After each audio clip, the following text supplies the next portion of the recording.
This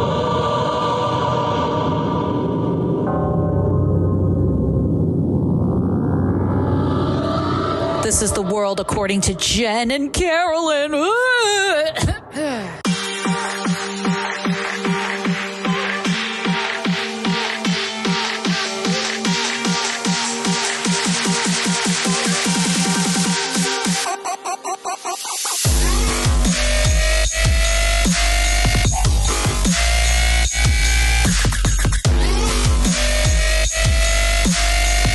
Good morning. Good morning.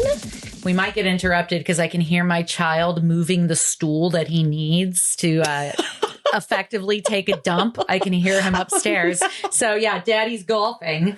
So who knows? He's pretty good at wiping his own butt, washing his hands. He is thankfully a Virgo, so he's incredibly anal about germs. Oh, good. It is that time of year. It is. And you know what other time of year it is? Something a little bit more positive. It's spooky season. Yay. Yeah. It's upon us. Halloween. It is. It's the week of Samhain or Samhain, depending on how you pronounce it. And so we thought, what better time to bring you a special Halloween episode than now?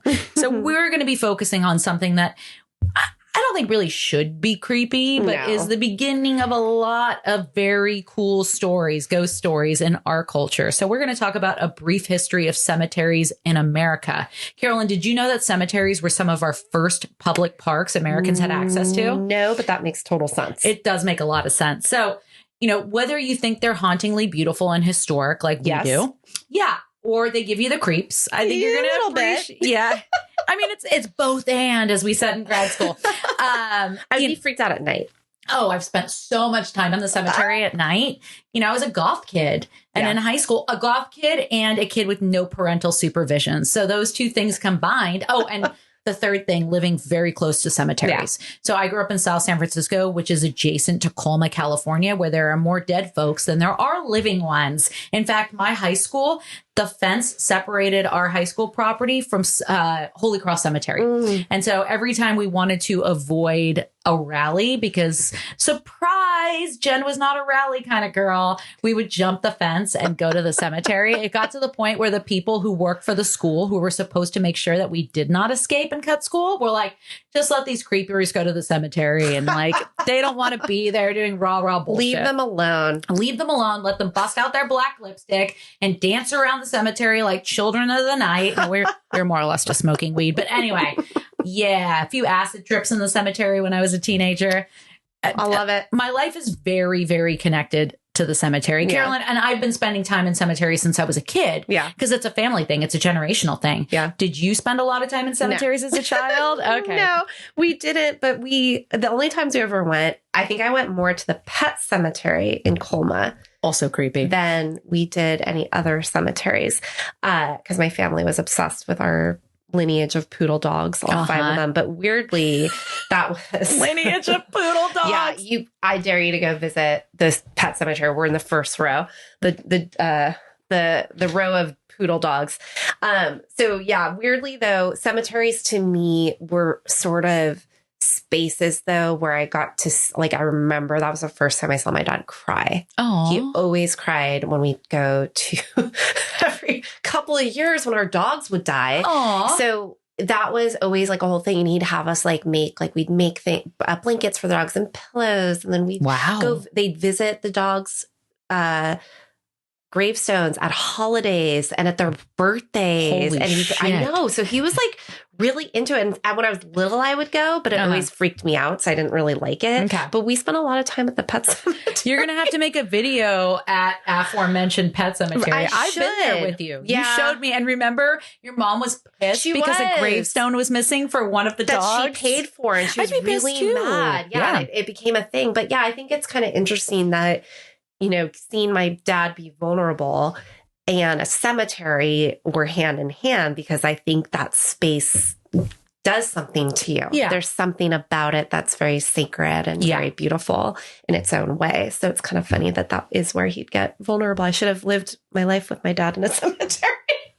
Oh, or just had more dogs die. Moments. Yeah, totally. It's interesting that it was around the passing of dogs, but not humans. But as a dog lover, I understand. Well, their parents had already died. Oh, yeah, that which makes is sense. another interesting thing. They're buried in New York too, right? My mom's, God, I should know that. No, my dad's family's all in Minnesota and Wisconsin. Oh, yeah. And my mom's grandma is buried here. Okay.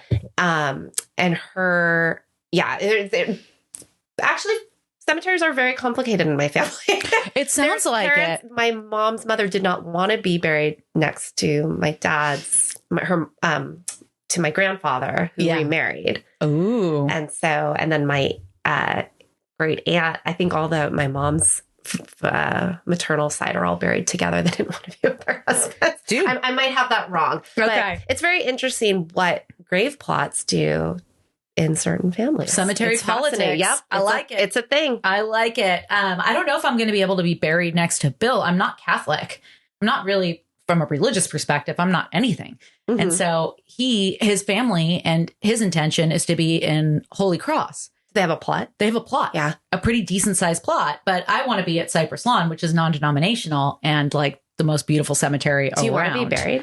Well, I want to be cremated. Yeah. But I still want a fucking mausoleum, which is such a tremendous waste of money. But as a goth and a fan of the Vampire Diaries, I really feel like I need a badass mausoleum. Yeah. So yeah. Okay. We'll for make me, that happen. it's a good use of money. Okay. So well, I like that. Somewhere to visit too. Enough about my funerary plans. Let's talk about the history of cemeteries. At first, I want to make a distinction between graveyard and cemeteries. This is from Huffington Post. Did you know there was a difference? I didn't, but when I learned about it, it's really fascinating. It made sense. Okay. So the compound word graveyard stems from the Proto-Germanic graben, which means to dig, and garden, which refers to an enclosed area of land. A graveyard is an area of land often next to a church where people are buried. During the Middle Ages, wealthy or otherwise influential Christians were generally interred inside a church after they died, often in a crypt beneath the floor. Less wealthy congregants were buried outside in the churchyard, and that section became known as the graveyard. So, like a graveyard, a cemetery is also defined as a place where the dead are buried, but it's a relatively newer concept. Mm-hmm. And so by the early 19th century, the population was growing rapidly. And so church graveyards were filling up like crazy. Mm-hmm. And there was a need for new burial grounds. Thus, independent sites called cemeteries became more common and designated as a final resting place. So cemeteries are typically not affiliated with a specific church, though they could be affiliated with a particular religion or culture, as you and I know, living so close to Colma. So you don't have to be a congregant to be buried there. They're also often located away from a town or city center to allow for more space. As the etymology, the word cemetery stems from the Greek, oh man, I'm going to fuck this up, koimeterion. Close enough. Come at me, Greek people. Koimeterion. Yeah, that sounds good to me. Which means dormitory or resting place. That's cool. Yeah. Dormitories in college. I'm in my dorm, dude, forever. I'm dying. Bill's college days were probably his best days, so I think he'd like that, hanging out in a dorm.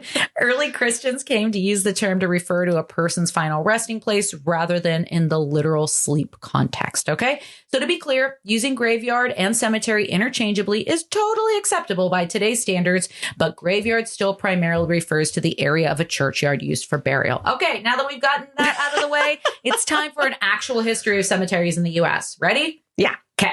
So this is from an Atlantic article, one that I was actually able to access from start to finish. God damn it. The Atlantic really wants you to pay, and I am considering paying because they have good publications, particularly political ones. So from an Atlantic article, our first public parks, the forgotten history of cemeteries. There's a dope interview with this guy named Keith Dude, this Eggener. guy's everywhere. He is everywhere. Yeah. I really want to go to a TED Talk with him or something. Yeah, the article's great. And he's an author and an associate professor of American art and architecture at the University of Missouri. Cool. So cemeteries as we know them today first emerged in the 1830s with the rural cemetery movement. According to Eggener, the old church burial grounds were beginning to be seen as inadequate, dangerous, crowded, expensive to maintain, and as carriers of disease. Thousands of burials had taken place on very small plots of ground. These places filled up, You often had burials of like 5 or 6 coffins deep. Sometimes the walls would break down during floods. It was actually rather horrible. Coffins would break open, bodies would spill out in the streets. Yuck. Awesome. By moving the dead, which is why in New Orleans, they bury above ground because they have so much flooding. It's absolutely imperative to do so. And they changed their design. They did. And they're beautiful cemeteries. Those are some of the most hauntingly beautiful cemeteries I've ever been to. Into the community, which is really interesting. They are not. Because they had to be. Yeah. They're not outside. They're in the middle. Like they're everywhere. They say a lot of, God, wouldn't it be cool to let's put a GoFundMe together. I would love to go on like a cemetery tour of the United States, but they like in Boston and a lot of more colonial places, they say that's the norm. Like it's all interwoven into the landscape. We're going to talk about cemetery tourism in a bit because it's a thing. And it makes me feel a little less weird. Although I embrace weird. There's a whole culture behind this. Yeah. You're not the only one. If our research has proven anything. Yeah. I feel like I got a community. You do. Yeah. Okay. So they had to think differently. So by moving the dead out of the city centers to places like Brooklyn and Cambridge and the East Coast, these rural and Colma out here, these rural cemeteries allowed for much larger burial grounds that also removed the dead from the immediate realm of the living. So this is from Story Maps, which features Egner really prominently. Story Maps is fun. I really liked it. And they've got like a cute little cartoon video. I love those. Yeah, I love those. I'm going to link that in the notes for people. So Americans knew about the cemetery problems in Paris.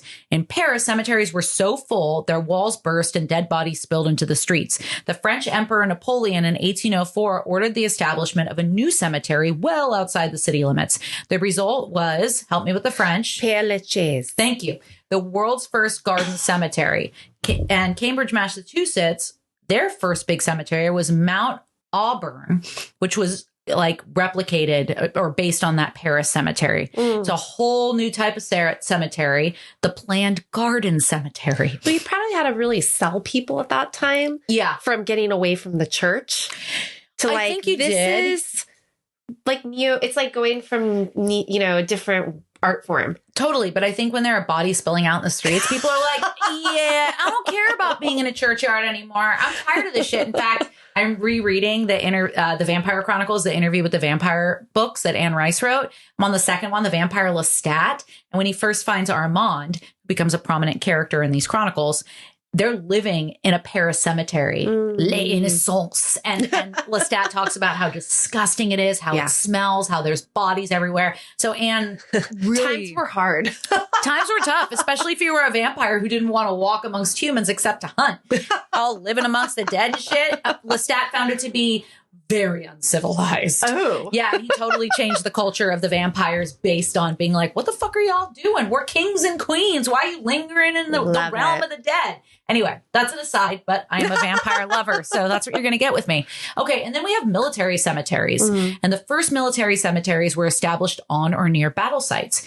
Gettysburg National Cemetery in Pennsylvania was established in 1863. It received its first burials in 1870. Arlington National Cemetery in Virginia was established and received its first burials in 1864. So throughout the Civil War, most soldiers from both sides were buried on the battlefield where they died, or often in mass graves. Yeah.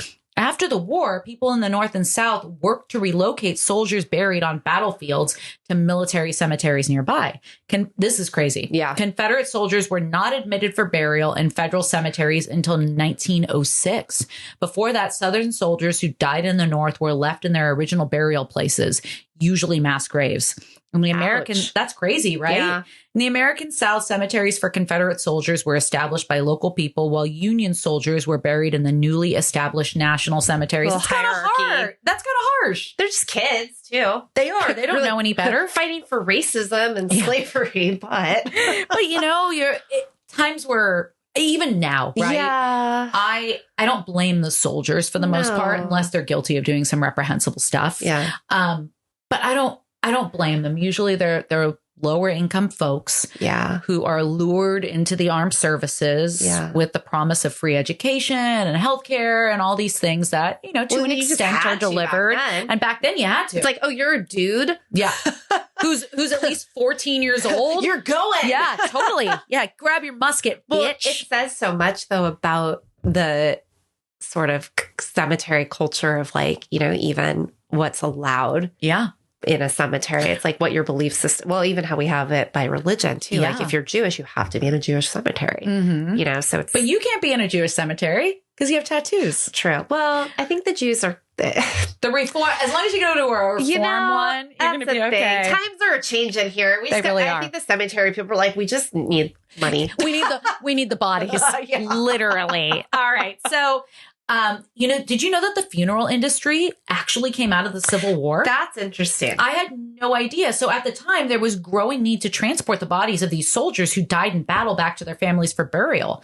So funeral homes were created in response to this and soon became an essential part of the whole death care industry. So embalming the way we know it, well, I mean, they were using like mercury and like crazy shit to embalm bodies.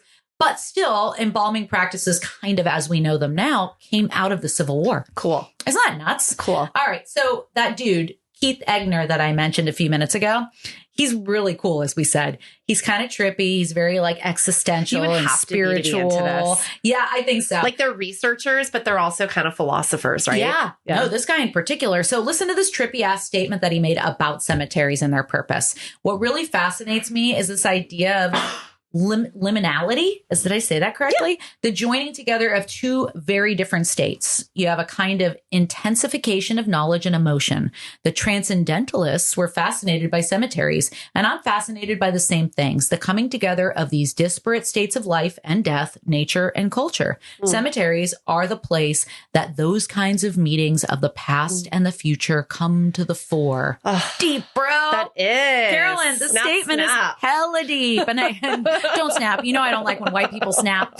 But this statement, I think, needs a psychological explanation. So give us one. All right. Well, let me take us on a little journey back. So anthropologically and from a social psychology standpoint, cemeteries and even any burial of the dead. I always say burial. Is it burial or burial?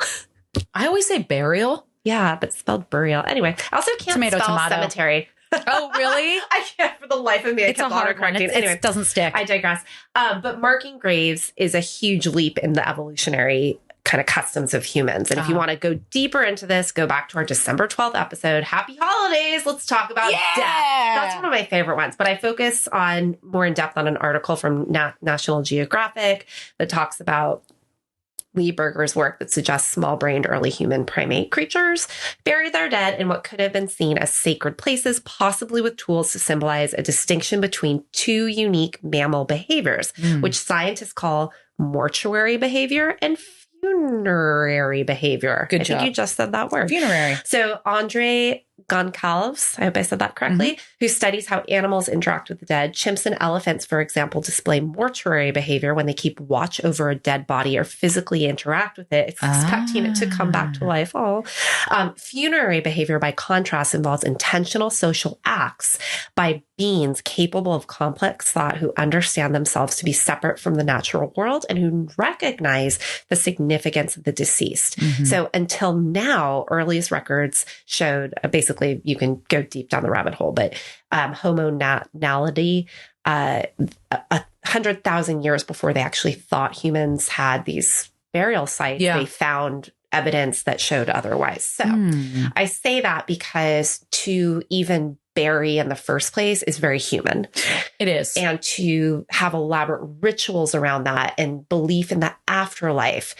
There's religious, it's kind of the intersection between religion, culture, values, faith, environment, everything you can think of that it makes us who we are. Elephants have graveyards too, right? They go back to visit the bones. Yes, which to me symbolizes or seems to indicate that these higher order animals probably understand death and may not necessarily be waiting for their posse, their posse to come back, but they understand mourning and loss and honoring. Yeah. It's crazy. It goes beyond humans. And I think that's that whale, that orca who carried around her calf for like a month. I remember that. I had to go there. My heart hurts. Go on, please take me away from this. Okay. So, according to the Oxford Handbook of Religious Space, cemeteries deemed sacred in formal or wider sense in many societies embody mortal remains, provide a focal point for commemoration, symbolizing continuing relationships with the deceased and any belief about the afterlife. And I think cemeteries tell a story. Mm-hmm. And think of this also too as the first form of social media. Oh, interesting. They tell you about yourself. Yeah, great. There's some interesting epitaphs out there. Yes. Well, you get a tombstone. And it's the most important things that mattered at the time. How long you lived, maybe a quote about something about you or about what you did, maybe who was in your family. Mm-hmm. And back then, what else really mattered but your legacy, right? Your family plot. People came, they visited you. There was a sense of pride, ownership by the families, and staying connected to this plot of land. I saw an epitaph that said, "See, I told you I was sick." I'm like, I want something cheeky on my gravestone. Remember Oregon Trail? Yes. When you get to write your tombstone? Dude, I told you, okay, go back and listen to the episode, My Cousin, the Serial Killer, because in 6th grade, my cousin, or that's what I called him, he got kicked out of the middle school we were at for writing, oh my God, on Oregon Trail. The epitaph he chose was, "Here lies battle axe cunt." Yeah, got him kicked out. I mean, it was a series of things that led to him getting kicked out, but yeah, anyway. Yikes. Well, so I think there's sort of this... that point to it. And Legacy Headstones, which has a beautiful statement on the psychology of visiting cemeteries in their website. They must have a fantastic SEO search engine on Google because it's the first thing that pops up in a lot of searches. So wow. I'm very envious of them. They write, quote, "Grieving journey is not forgetting, but one of transformation, growth, and healing. Cemeteries worldwide can positively impact grief and healing when you visit them, giving you a safe space to recollect and find solace, recognition, and peace. And for many, the psychological impact of visiting a cemetery turns grief into healing as a positive one. Mm-hmm. So you're able to kind of process these really complex they're not complex, but we have a lot of rituals in America around birth. Mm-hmm. We have very few around death, or they're very shrouded in negativity, or especially certain cultures, Christian, well, I won't call it the Christians, but Puritan cultures. Yeah. So what a brilliant, I think, use of space for that time. And to take something, again, when you think about Industrial Revolution and taking death and cemeteries to a more peaceful place outside of the community, which can have pros and cons, but you get to pause and have a sense to contemplate, be in nature. And I can only imagine what this did for people's nervous systems at the time. Wonderful for mental health of those who are processing pretty severe illnesses at that time. Mm-hmm. And you really couldn't do very much. I'm watching, it's just fucked up movie, but 100 Ways to Die in the West, or what was that? I haven't heard of it. Oh, it's Family Guy. Who's that guy? Seth Meyers? No, I cannot Seth Meyers. Seth Rogen. One of the Seths. One of the Seths. I don't know. But anyway, it's funny because they're like showing the doctor and they're like, yeah, the doctor's going to pick at my wound with a bird or something. Like they didn't know what the hell they were doing. So you had to put a leech on it. Put a leech on it. Exactly. So it was a great way to just sort of process illness, death, and also searching for connection at a time. And I think the use of art and symbolism and the way that it went from actually less of a puritanical kind of colonial way of looking at death. It was very much about like demons and warnings. Yeah. And this was like actually like more neoclassical around like angels reaching down to you. Like it was the heavens. You saw a lot of Egyptian revival of pyramids and one of those long things. So a lot of symbolism, horticulture, these are all things that if someone was going through grief and loss, I'd say, yeah, get out in nature, go plant something, go cut trees, look at some art. Yeah. So it's really beautiful. I found a really great article by Tanner Garrity from 2024 from Internal Hook, their wellness section on death awareness. And they note that increasing your sense of death awareness is the first step to actually having a better life. Mm-hmm. And according to an analysis published in the Society for Personal and Social Psychology, thinking about death can help us lead more fulfilling lives. Mm-hmm. So so-called death awareness has the capacity to actually minimize harm to oneself and others and can promote well-being. And the article goes through several different studies that they talked about, but they basically in a nutshell found that where most people think death is kind of psychologically threatening, when you actually contemplate it, your autonomic nervous system and your thoughts actually search for happy thoughts. and you search for gratitude. So I don't know if you experience that walking in a cemetery. Do you find that you are leaving feeling more hopeful about life? I'm not. So I know that like Buddhist, for instance, like the meditating on death is something that's really promoted. Yes. When I'm in a cemetery, I can't say that I'm really thinking about death. Okay. I'm thinking about how beautiful the trees are. I'm thinking about the art, right? Well, yes, that. You're actually thinking about things other than death. Right. And you're finding that kind of makes sense to me about how you have a different viewpoint. Because rather than focusing on it, you're finding beauty in that. So you're feeling around, well, but you are afraid of dying. I'm definitely afraid of death and dying. But you're not afraid of cemeteries. No. Okay. The iconography and the things in our culture that symbolize death, I'm drawn to. Yeah. That's why I'm goth. You know, I'm drawn to the darker things, darker art, darker clothing, even elaborate jewelry that, you know, has skulls and, you know, like that kind of, it's interesting how much I like items that symbolize darkness and death, yet I fear death so much. We don't like to sit still. And I don't like to sit still. That's right. Death is the ultimate sitting still. Yes, that must be it. My anxiety makes me not like death. So anyways, that's what I found. Okay. Thought it was interesting.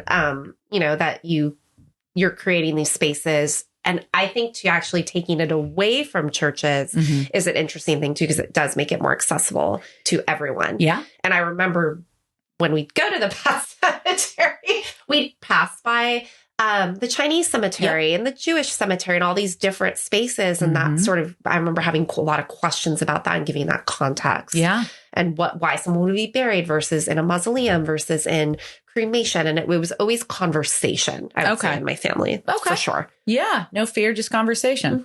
All right. So I follow I follow a lot of cemetery enthusiast groups on Facebook. I don't think anybody's surprised by that. And there's this ongoing debate about whether or not it's cool to kick it in cemeteries, take photos in cemeteries. In fact, I dragged my family to a historical cemetery last year to take our holiday photos. And they came out beautiful because, again, the horticulture, the trees, like we did it in late fall. The trees were, you know, brilliant colors of red and gold. The leaves were dying. Give us chlorophyll. Death everywhere to celebrate the life and vitality of my family. But that juxtaposed to like the gray day and the gray stones and art and whatnot, it made for just a really beautiful landscape. Yeah. But some people are like, that's disrespectful, you know, but history tells us that kicking it in the cemetery is by design. Yes. So we're going to give you the Victorian cemetery. This is from an article, Remembering When Americans Picnicked in Cemeteries. And Egner's in this one too, of course. Pictures are wild. Aren't they? So during the 19th century, and especially in its later years, snacking in cemeteries happened across the United States. It wasn't just apple munching alongside the winding avenues of the graveyards. Since many municipalities still lacked proper recreational areas, many people had full-blown picnics in their local cemeteries. I know I have. That's cool. So one of the reasons why eating in cemeteries became a fad, as some reporters called it, was that epidemics were raging across the country. Yellow fever, cholera, you know, children typically passed away before they turned 10. Women died during childbirth. Death was just this constant visitor for many families. And in cemeteries, people could talk and break bread with their dead family members, you know, living and deceased.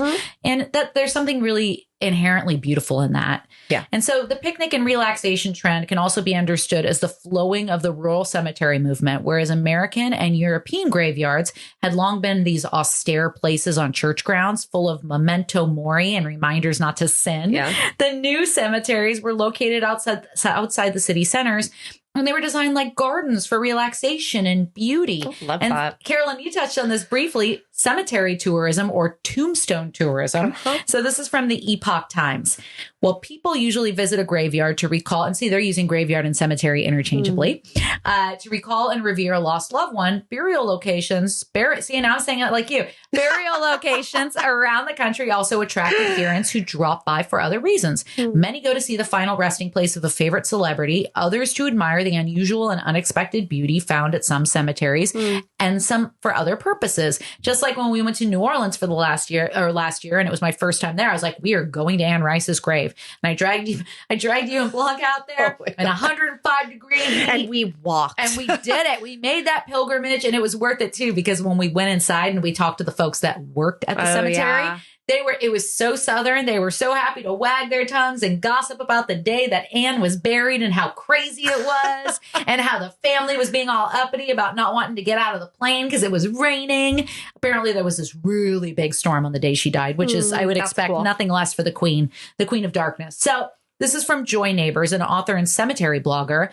This person has claimed that going to cemeteries is akin to visiting a museum. I think that too. An opportunity to enjoy rarely seen sculpture, intricate carvings, and amazing architecture, all in a tranquil outdoor setting. Agreed. According to Sue Slocum, associate professor of hospitality at George Mason University, tombstone tourism is a rich source for the history curious. She notes that gravestones serve as monuments to the past, and the design and symbols carved into them relate information about the era, as you said, in which they were produced. Examples of this are evident in the historic cemeteries of New Orleans, my favorite place in the world. Again, I mentioned the high water, having to bury folks above ground. That's the norm. They've provided an opportunity for creating designs that are architecturally, culturally, and historically unique. And like you mentioned, we see all sorts of influences there. Roman influence, Greek, Egyptian, Gothic, other styles. And cemetery tourism happens right here in the town of Colma. It's only minutes away from where we grew up. Mentioned this before. So the word Colma is believed to be a Ramaytush Ohlone Indian word meaning moon. However, the significance of the area being called Colma is not known. So this is from the official Colma website, you guys. The town of Colma, known worldwide as the City of Souls, is the smallest city in San Mateo County with over 1,509 residents and 1.5 million souls. At this time, there are 16 cemeteries in Colma, including your famous pet cemetery. So you should run for mayor of Colma. Oh, that would be hilarious. I'd have to move to Colma, which I actually would not mind. Yeah. That would be fun. I feel like you'd be good at that. I'll vote for you. There's not a lot of people that you're taking care of. I think I feel like your love for it would really shine through in your pathos. I think so. And growing up just adjacent to that town, it seems like I'm pretty much a native Colman. Colmian? I have no idea. Colmite? I'm a Colmite. So Cypress Lawn is one of my favorite cemeteries in Colma. That's where I made the TikTok and where I make pretty much all my cemetery TikToks. So this is from their website. There are places we go to get away from it all. Places that allow us to pause, exhale, and remember what's important in life. For many people, Cypress Lawn is one of these places. It's cheesy as fuck, but it's so true. Absolutely. Whenever I'm seeking solace, peace, etc., during the pandemic, when the parks were closed, I would take my family there. Liam was learning how to ride a bike in the cemetery. I learned how to drive a car in the cemetery. Wow. Crazy. So maybe it's our 300 acres of breathtaking natural beauty, including our captivating views, lush landscape, and wide open spaces. Or maybe it's the history here, our longstanding presence in the community, or our stunning art and architecture known around the world as a San Francisco treasure since 1892. So there's a lot of famous people buried there, more than what's on this list. I didn't know. Okay, so here's a few. So William Randolph Hearst is buried there, famous newspaper mogul. Steve Silver, who created Beach Blanket Babylon. Love. Gertrude Atherton, a prominent and prolific author who wrote under a pseudonym for part of her career because you couldn't do that as a woman.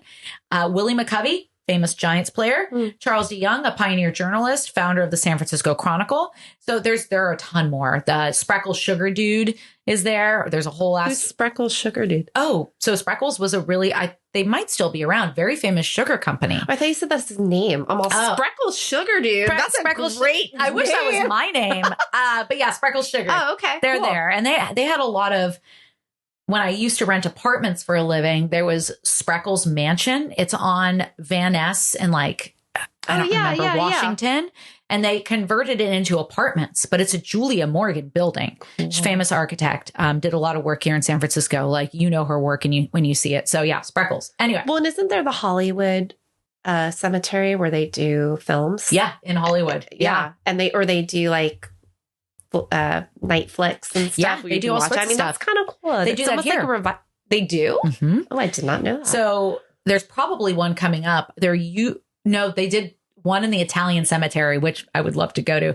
But around Halloween, they'll show, usually it's children's movies like Coco or, one of the movies that has like a slightly darker angle, but it's still good, PG. Yeah. So they do that here actually. I didn't know that. Yeah, it's a perfect place. Yeah. So Cypress Lawn is absolutely made for chilling. It was definitely constructed in an area when people had picnics in the cemetery. I actually did this last week. So kicking it in cemeteries or memorial parks, as they're now called, which Cypress Lawn is called, seems like a uniquely American thing. Carolyn, can you tell us a bit about cemetery and like funerary practices in other cultures?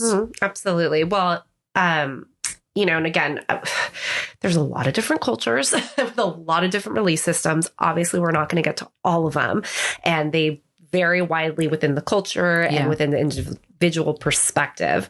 So let's look at an ethnic community in Indonesia engages in a funerary ritual where the deceased are brought back to their families, some of them for a final smoke.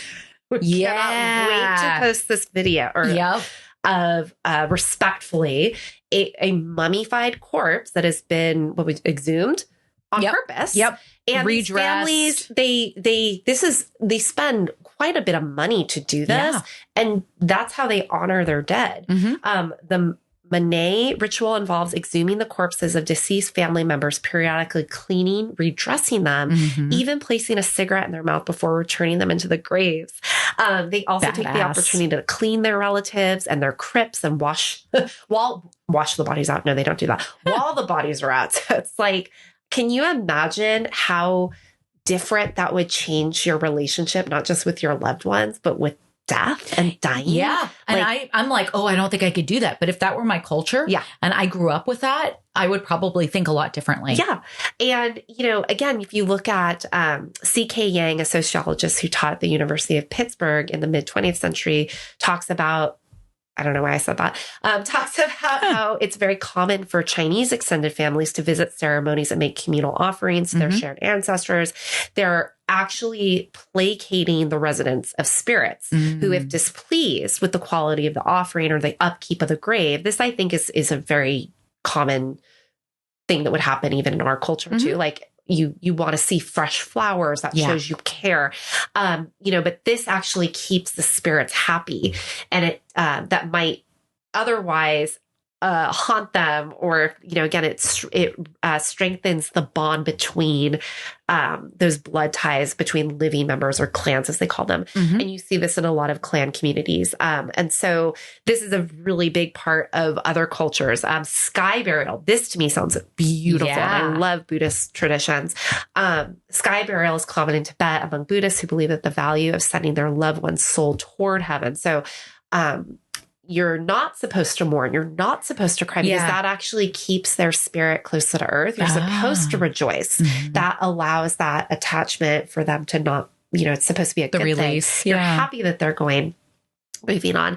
And so in this ritual, bodies are left outside, often cut into pieces for birds and other animals to devour. This serves as which seems disrespectful. Circle of life. But exactly. And this serves as a dual purpose of eliminating this empty vessel of the body and allowing the soul to depart. I think you see a lot more in cultures that really see death as a passageway to the beyond. The physical body isn't as important. Whereas cultures where really the physical body is waiting for the second coming. So Islamic traditions, Christianity, even some Judaism, you're going to see more about the body itself and being preserved, so that when my great aunt was like, I don't want to donate anything. I might need my parts. And I'm like, oh, that's interesting. And I'm like, burn me up, bitch. I would donate my body. I listened to a really beautiful podcast about a specific medical college that the Body Farm. Was it that maybe? Probably. Okay. It was in the book, one of your favorite books too, Still, who I forget who the author is, but she talks about how I would love to donate my body to medical science. I am always sick. I'm sick right now. And so it'd probably be fascinating to study what the fuck's wrong with me. You ain't dying. They really, put together these beautiful rituals around the body. I love this one. Dancing with the Dead is a burial tradition in Madagascar. Neat. I hope I'm saying this right. I tried to ask Google. Famadihana. The Malagasy people, and they're open the tombs of their dead every few years, rewrap them in fresh burial clothes. Nordic countries embrace water in their rituals, which makes sense geographically. And they will put the dead atop coffins on cliffs toward water, using the water as a burial ground. A lot of cultures near water will set the body adrift, even on fire. Again, that's like not Nordic always stuff. Yeah, that's not always good if your body of water also is where you drink from. Right. Probably not a good idea. Of Eastern Asian cultures, they have to do that. This, I think, is really beautiful. I would love this. In cremation in South Korean countries, taken a step further by turning ashes of the deceased into beads. And these beads have a bit of shine to them. They come in lots of different colors, and they're placed in vases or put out in open spaces to be decorative. I know. I think that's really cool. All right. All super interesting stuff about, funerary and cemetery practices in other cultures. And really beautiful. I think this feels like an extension of our episode about death last year. It is a lot. But you can look for a lot of that stuff in that episode too. We go more into like practices and rituals. And, yeah.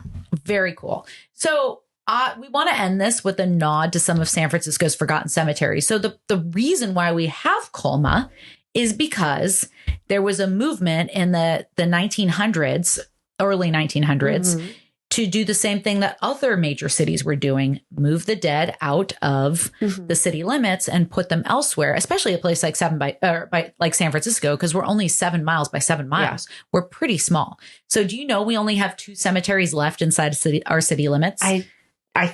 I always knew one of them, but I didn't know the other. Yeah. So the San Francisco National Cemetery in the Presidio, which is super creepy and awesome. Oh, yeah, that one. Yeah. I forgot about that. Yeah. A long time ago. And then Mission Dolores Cemetery in the Castro. There's also the Columbarium, which is more like a mausoleum type place. I think that's where Harvey Milk is. Where's that? I don't know.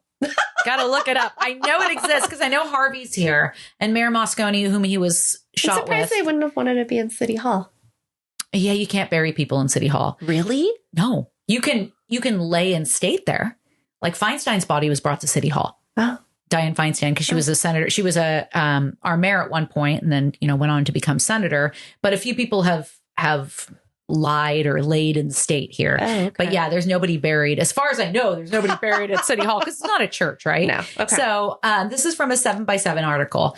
Before the city of San Francisco voted to stop burials within city limits in 1900, there were at least 30 cemeteries in use or abandoned here. Most of the deceased residents previously buried in the city moved to Colma, as we know, between 1900 and 1940. So this migration from San Francisco to Colma was super spotty. They just forgot bodies, exhumed them, buried them in different places. Oopsies. They were transferred to new coffins with incorrect information. Some were actually left behind in their original resting places.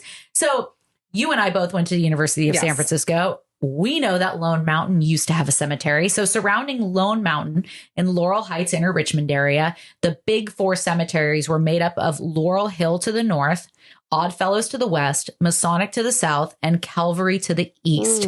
Tragically, almost none of the elaborate neoclassical monuments in the Big 4 survived. That's so unfortunate. That is weird. Tombstones were discarded into the ocean or broken up and used in construction. San Francisco. It's so unlike us. Yeah, we're weird. All about preserving old buildings and art. I know. Fuck them. That's weird. So you can actually spot pieces of gravestones in the gutters of Buena Vista Park, which I knew. It's neat. Not know that. I've seen pictures. I've never actually seen those. I think maybe I'll go, you and me are going to make a cemetery TikTok. Yeah. And it will be We've got to go to the dog cemetery. We will definitely go to the dog cemetery to visit the poodles, but we need to go to the gutters at Buena Vista Park and look for those gravestones. Cool. Man. Neat. So built in 1861 and closed in 1895, there were 2 Jewish cemeteries located in what's now Dolores Park. I had no idea. So Yerba Buena Cemetery was one of the oldest in the city, established during the Gold Rush in 1850 and closed in 1871. It was the first city-sanctioned cemetery in San Francisco, and many bodies from unofficial cemeteries in Russian Hill, North Beach, and Telegraph Hill were moved here after neighbors complained of the unsanitary situation. So sounds like San Francisco. Yeah, we're still dealing with some issues around that, but for different reasons. So located below the original SF Public Library building, all of the bodies at Yerba Buena were supposedly moved to other cemeteries when it was closed. But when construction began for the remodeling of the library into the Asian Art Museum in 2001, there were some unexpected discoveries made. 18 skeletons, 25 feet in from the sidewalk and 13 feet below ground, all dating from the mid to late 1800s. Cool. Isn't that cool? But also sad. There's so many interesting laws about building and what you do when you find a cemetery. Right. And yeah, that's why you need you need to do an environmental impact report anytime you do something but like it's this. Different state by state. Yeah. And so in some states, you don't have to report if you found anything. Interesting. I imagine here we have pretty strict laws in terms of like environmental stuff, which this doesn't necessarily fall into the environmental category, but it's something that needs some tending, especially since we are on the unceded land of the Ramaytush Ohlone. Yeah. So I'm sure there have been a lot of indigenous bodies discovered. And that's one of the few laws that if you find indigenous burial grounds, there's more laws protecting that. That's important. Yeah. Really important. So, our final thought here, we think cemeteries are these beautiful, peaceful, and historical places that are to be celebrated and enjoyed and not avoided or feared. And it seems, when we were doing our research, we found more commonalities with other cultures and their cemetery practices and funerary practices than we found differences. Yeah. Like initially we were kind of looking at like who avoids the cemetery with the exception of coming for, to bury somebody, et cetera. There are very few cultures that feel that way. Yeah. Well, and I think I ran into a lot of sort of like what's etiquette in a cemetery. And I think you bring up an interesting point about filming or doing things. And I think like anything, it's if the intention and the purpose and the ritualizing is done in a way where you're being sensitive to that. Yeah, you're respectful. And I think of kind of the dumb shit I did in parks as a teenager. Yeah. Teenagers do dumb shit. Kids do dumb shit. Right. But I think that, many cemeteries are closed at certain times. You shouldn't trespass and things like that. Although I don't know if I would have sex on a cemetery. No, I wouldn't either. I feel like that kind of feels a little wrong. That's breaking some moral codes, some unstated but then moral it's codes. sort of interesting because some cemeteries are not supposed to walk on their graves. Others don't mind. So I think it's very individual. You have to ask and you have to maybe not just have awareness, but have some intelligence around where you are and what you're doing and what is and isn't acceptable. I also think if there's actually a funeral happening, there's a totally different etiquette around that. Absolutely. And from time to time when I am at Cypress Lawn, I do see funerals in progress. Yeah. I'm very quiet when I walk by. I don't draw attention to myself. My dog is always on a leash. My dog is always on a leash regardless. Yeah. I think that's one of those places where you don't want your dog taking a rogue shit. But anyway, no grave shit. But yeah, I mean, it's fascinating. You could study this. You can go study this in school and get a degree. You want another master's, Jen? No, God, I'm not going back to school, but I do love learning about this stuff. Yeah, and ultimately, I don't know. I'm sure you feel similarly, but if there were like young people having a beer on my grave, I'd be really, I don't necessarily believe in the afterlife, but if there were an afterlife and I could see that, I would be pleased. They pour some for you then. Yeah, pour some out for me, for bro. your homie. Yeah, exactly. So we hope you enjoyed this episode.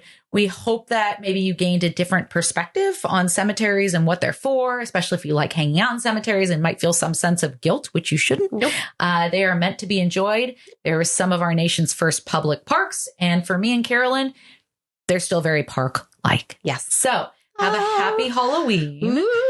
Spend some time in the cemetery, and we'll see you next week. Remember to follow us on TikTok at TwatJC. You can also find us on YouTube, Apple, and Spotify for your listening pleasure for free. We'll see you soon. Bye. Bye.